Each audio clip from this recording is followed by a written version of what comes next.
Operation করে gallbladder শরীর থেকে বাদ পড়েছিল আজ থেকে প্রায় 2.5 বছর আগে। শরীর থেকে বাদ পড়া সেই গলব্লাডারেরই কিনা দেখা মিলল ক্লিনিক্যাল রিপোর্টের পাতায়। হ্যাঁ, অবাক হবেন না, এমন অদ্ভুত কাণ্ড ঘটল দুর্গাপুরের কাঁকসার পানাগড় রেল কলোনির জলট্যাঙ্কিপাড়া এলাকার বাসিন্দা দেবপ্রিয়া সিনহার সাথে। বছর 2.5 আগে দুর্গাপুরের বিধাননগরের এক সুপার স্পেশালিটি হাসপাতালে দেবপ্রিয়া সিনহার গলব্লাডার স্টোনের অপারেশন হয়। মহিলার শরীর থেকে সেই সময় বাদ দিয়ে দেওয়া হয় গলব্লাডার। কিন্তু ইদানিং সপ্তাহখানেক ধরে ফের এই মহিলার পেটে ব্যথার উপসর্গ দেখা দেয়। চিকিৎসকের পরামর্শ মতো স্পন্দন নামে পানাগড় লায়ন্স ক্লাবের কাছে বেসরকারি এক ক্লিনিক্যাল সেন্টারে দিন কয়েক আগে আলট্রাসোনোগ্রাফি করতে যান দেবপ্রিয়া সিনহা। রিপোর্ট হাতে পেয়েই তো চক্ষু চড়ক গাছ। পানাগড়ের এই মহিলার শরীর থেকে বাদ পড়া যে গলব্লাডার 2.5 বছর আগে বাদ দিয়ে দেওয়া হলো, সেই গলব্লাডারেরই অস্তিত্ব কিনা জলজল করছে ক্লিনিক্যাল রিপোর্টের পাতায়। এও সম্ভব? দিন আগে আপনি গলব্লাডার স্টোন অপারেশন করেছেন। আমার 2023 তে 5th এপ্রিল অপারেশন হয়েছে মিশন হসপিটালে। তারপরে আমি 2 বছর ভালোই ছিলাম। লাস্ট 1 মান্থ ধরে আমার একটু প্রবলেম হচ্ছে, ডাইজেশনে প্লাস গ্যাস্ট্রিকের প্রবলেম হচ্ছিল। তো আমি ডক্টর দেখিয়েছিলাম, তো ডক্টর সাজেস্ট করলেন ইউএসজি হোল অ্যাবডোমেন।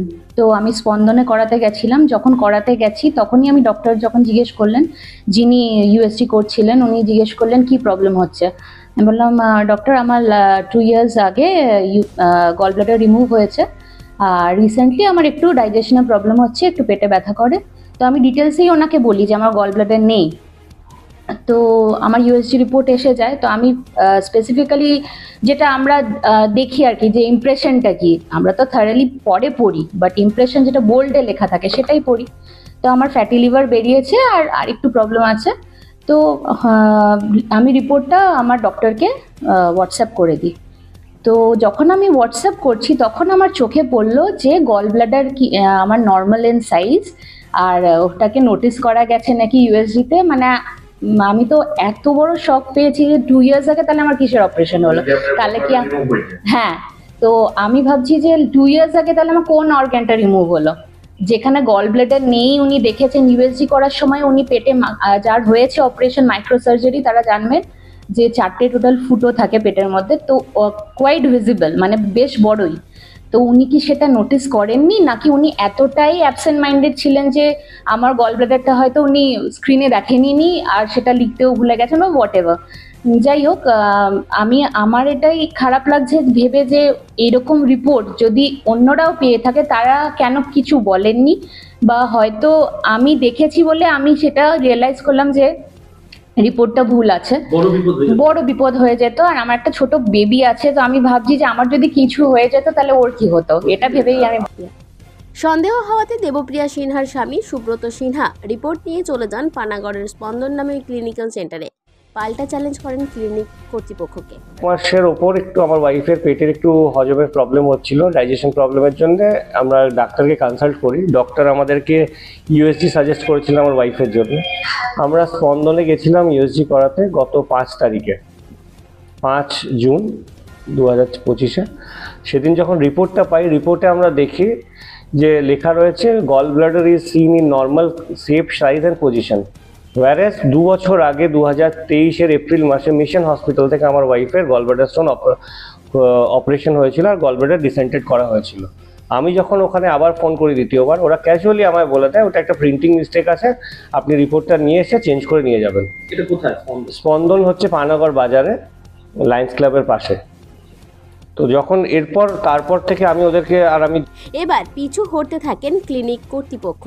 ততক্ষণে ক্লিনিক কর্তৃপক্ষের বিরুদ্ধে পানাগড় ব্লক স্বাস্থ্য আধিকারিক ও কাঁকসার বিডিওকে লিখিত অভিযোগ করেছেন দেবপ্রিয়া সিনহার স্বামী সুব্রত সিনহা। অবস্থা বেগতিক বুঝে শেষে ক্লিনিক্যাল রিপোর্টে প্রিন্টিং মিস্টেকের কথা স্বীকার করে নিলেন কর্তৃপক্ষ। প্রিন্টিং মিস্টেক হয়েছে।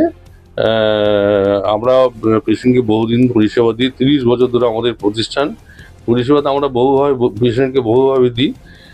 একটা প্রিন্টিং মিস্টেক হয়েছে, কপি পেস্টে হয়তো প্রিন্টিং মিস্টেক হয়ে গেছে।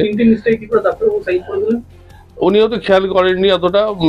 হ্যাঁ, ব্যাপারটা উনি হয়তো খেয়াল করেননি, তার মধ্যে ব্যাপারটা হয়ে গেছে ব্যাপারটা হয়ে গেছে। যখন ভুল জানেন না, যাক, কিছু মনে করবেন না আপনারা। না, এখন বুঝতে আমরা পরবর্তী সময় পরবর্তী সময় যাতে এই ভুল না হয়, এই ইয়ে না হয়, আমরা 100% চেষ্টা করছি এবং পেশেন্টকে 100% পরিষেবা দেওয়ার চেষ্টা করছি। এখন প্রশ্ন হচ্ছে তাহলে কি সাইন আগে থেকে করানো থাকে আপনাদের? না না না না, কখনোই সাইন করা থাকে না। ডাক্তারের উপর অটোপসি কি করে হয়ে গেল? ডাক্তার বলে দেখেন না। না না না না, দেখেন ওটা মিস্টেক হয়ে গেছে সবটাই। এটা বড় বিপদ হতে না না, বিপদে কি আছে? এটা তো পার্সেন্ট পার্টিকে আমরা রিপিটেডলি বলেছি, আসুন দাদা এটা কারেকশন করে দিচ্ছি। না না না, পেশেন্টকে শুনুন না, পেশেন্টকে আমরা বারবার বলেছি দাদা, এটা যখনই দেখেছি ভুলটা আমরা পেশেন্টকে বলেছি আসুন কারেকশন করে দিচ্ছি, এবং দরকার হলে অন্য ডাক্তার দিয়ে আমরা রিস্ক্যান করিয়ে দেবো। উনি আসেননি, কেন কি ব্যাপার বুঝতে পারলাম না। যাকে কিছু মনে করবেন না, এটা আমাদের একটা ইয়ে হয়েছে। প্রশ্ন উঠছে কিভাবে ভুল ক্লিনিক্যাল রিপোর্টে চিকিৎসকের স্বাক্ষর হয়ে গেল। একটা মানুষের জীবন মরণের প্রশ্নে এত বড় ভুল কিভাবে করে বসলেন পানাগড়ের ওই ক্লিনিক কর্তৃপক্ষ। দেখার বিষয়, মারাত্মক এই ভুলের লিখিত অভিযোগ দায়েরের পর প্রশাসন কী ব্যবস্থা নেয়। পানাগড় থেকে অনুরাধা সেনগুপ্তের রিপোর্ট, খাঁটি খবর।